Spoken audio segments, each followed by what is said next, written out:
Now, every company wants return on its investment. And when we go into business to produce a product, customers will buy and return for more business in future. So we make our profit from having a product that is of value to the client, and they come back for more, and that way we stay in business. So when we invest our money, we want to make sure we're going to get that return, and as a result of doing business, we become better off, our client becomes better off, and the whole system works for the long-term benefit of all parties concerned.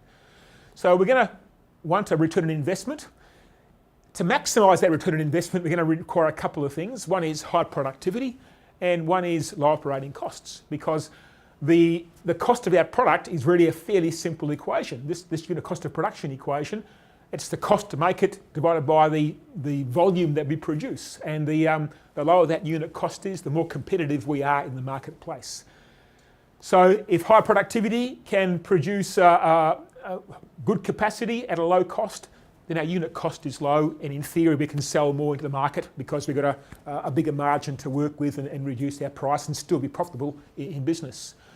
But productivity and low cost operation requires some foundational things as well, and they require high plant availability and high capacity. So you want plant that is reliable, that will work at full design rate continuously.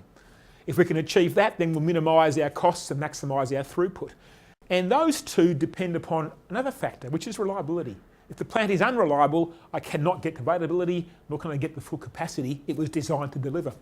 So reliability is, I guess, the holy grail in manufacturing businesses, making sure that we get a high return on investment. There's a lot of sense in running a business with high reliability as your focus, because it then pays back increased capacity, lower unit cost, and for a lower cost, which then is also a lower unit cost impact.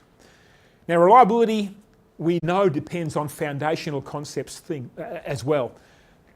The initial design choice is vital.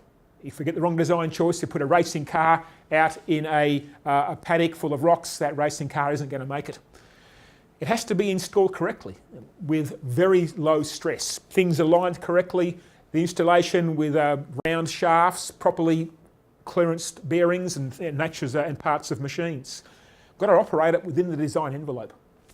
Got to maintain it to the design requirements of the manufacturer, because they have got a limited scope to run that machine in. And what we also know, for improving success in the future, we want to improve our machines and take what we learn about using the machine into a redesign of the machine to make it even more reliable and even more robust.